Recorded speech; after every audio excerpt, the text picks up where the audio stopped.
കുട്ടികളെ നമസ്കാരം. കൂപമണ്ടൂകം എന്ന പ്രയോഗം നിങ്ങൾ കേട്ട് കാണും. കിണറ്റിലെ തവള അർത്ഥം. ആ തവളയെ സംബന്ധിച്ചിടത്തോളം ആ കിണർ മാത്രമേ കണ്ടിട്ടുള്ളൂ. കിണറിൻ്റെ പുറത്ത് ഒരു ലോകം ഉണ്ടെന്ന് തന്നെ ധരിച്ചിട്ടുണ്ടാവില്ല. അതുപോലെയാണ് പലപ്പോഴും ഈ മാത്സര്യ രോഗം ഉള്ള ആൾക്കാർ മത്സരിക്കാൻ പുറപ്പെടുമ്പോൾ ഇന്ന ആളെ എനിക്ക് തോൽപ്പിക്കാൻ കഴിയും, അയാളേക്കാൾ എനിക്ക് ബലം കൂടും എന്നൊരു തോന്നലുണ്ടാവും.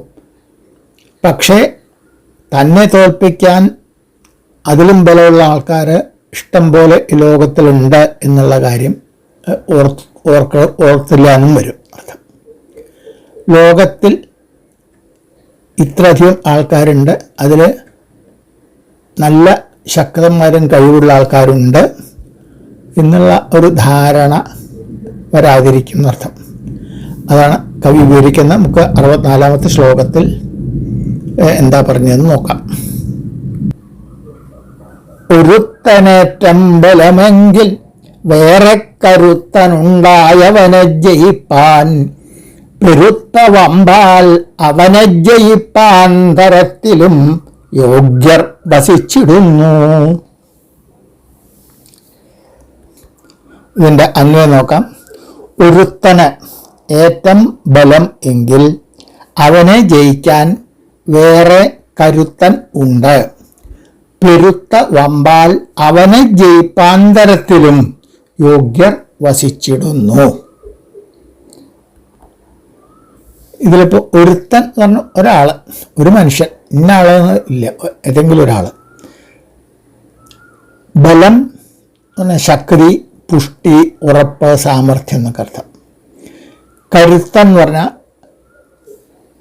സമർത്ഥൻ, കരുത്തുള്ള ആൾ എന്നർത്ഥം. കരുത്തൻ എന്ന് പറഞ്ഞാൽ ശരീരശക്തിയാണ് പ്രധാനമായിട്ട്. വൻപൻ എന്ന് പറഞ്ഞാൽ വലിയവൻ, ബലവാൻ. യോഗ്യത എന്ന് പറഞ്ഞാൽ സാമർഥ്യം, യോഗ്യൻ എന്ന് പറഞ്ഞാൽ സാമർഥ്യമുള്ള ആൾ. അപ്പം അതിൻ്റെ അർത്ഥം ഒരുത്തന്, ഒരാൾക്ക് നല്ല ബലം, നല്ല ശക്തി ഉണ്ട് എങ്കിൽ അവനെ ജയിക്കാൻ പാകത്തിൽ, അതായത് അയാളെ തോൽപ്പിക്കുവാൻ ഉള്ള അത്ര ശക്തിയുള്ള, കരുത്തുള്ള വേറെ ചിലരും ഉണ്ട്. ആ കരുത്തുള്ളവനെ തോൽപ്പിക്കാൻ പെരുത്ത, അതായത് വർദ്ധിച്ച വമ്പൻ വേറെ ചിലരുണ്ട്, വമ്പന്മാരായവർ. ശക്തി കൊണ്ട്, ബലം കൊണ്ട് ആ കരുത്തിനെ ജയിക്കാനും വേറെ ആൾക്കാരുണ്ട് എന്ന് ചുരുക്കം.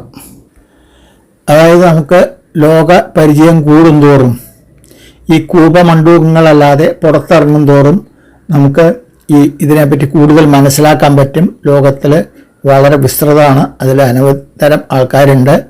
അപ്പോൾ നമ്മുടെ അറിവ് കൂടും. അപ്പോൾ ഇത്തരം നമ്മുടെ മാത്സര്യബുദ്ധി, മാത്സര്യത്വരയൊക്കെ കുറയാൻ സാധ്യതയുണ്ട്. അപ്പോൾ അറിവ് കൂട്ടുക, ഈ വിവരം ധരിച്ചു വയ്ക്കുക എന്നുള്ളതാണ് കവി പ്രധാനമായിട്ട് പറയുന്നത്. ഇത് ഒരു ഉദാഹരണം കൊണ്ട് ഞാൻ ഇതിൻ്റെ അർത്ഥം കൂടുതൽ വ്യക്തമാക്കാൻ നോക്കാം. നമ്മളിപ്പോൾ സ്കൂളിൽ ഓട്ടത്തിൽ ഒന്നാമനായി വിചാരിക്കാം. അവിടെ ഒന്നാമനായി ഉണ്ട്. പക്ഷേ ഡിസ്ട്രിക്ട് ലെവലിൽ അവിടെ മത്സരത്തിന് പോയപ്പോൾ അവിടെ 3-ാം സ്ഥാനം കൂടിയും കിട്ടിയില്ല, അതിലും കൂടി പെട്ടില്ല എന്നും വരാം. ചിലപ്പോൾ നല്ല കഴിവുള്ളവരെന്ന് വെച്ചാൽ അവിടെ പെട്ടു എന്ന് വരാം. പിന്നെ സ്റ്റേറ്റ് ലെവലിലേപ്പോഴേക്കും അവിടെ വളരെയധികം കോമ്പറ്റീഷൻ കൂടും. അപ്പം അതിൽ ഒന്നും കിട്ടിയില്ല എന്ന് വരും.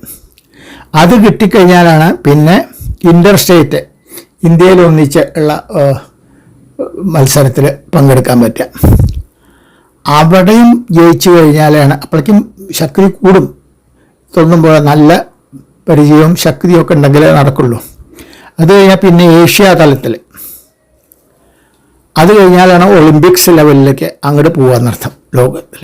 ഇപ്പോൾ ഇന്ത്യയിലെ ഉദാഹരണം വെച്ചാൽ നമ്മുടെ PT ഉഷ, നമുക്കറിയാം, Payyoli express, golden girl of India എന്നൊക്കെ പറഞ്ഞുള്ള പത്മശ്രീ കിട്ടിയിട്ടുള്ള PT ഉഷ 1984 ലോസ് ഏഞ്ചലസിൽ നടന്ന 400 മീറ്റർ ഹഡൽ, അതിൽ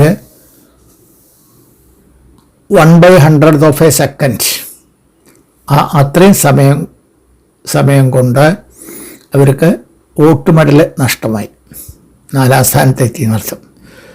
പക്ഷേ ഇവിടെ ധാരാളം ഇന്ത്യയിൽ പല ഇതും കിട്ടിയിട്ടുണ്ട്. ഇവർക്കാകെ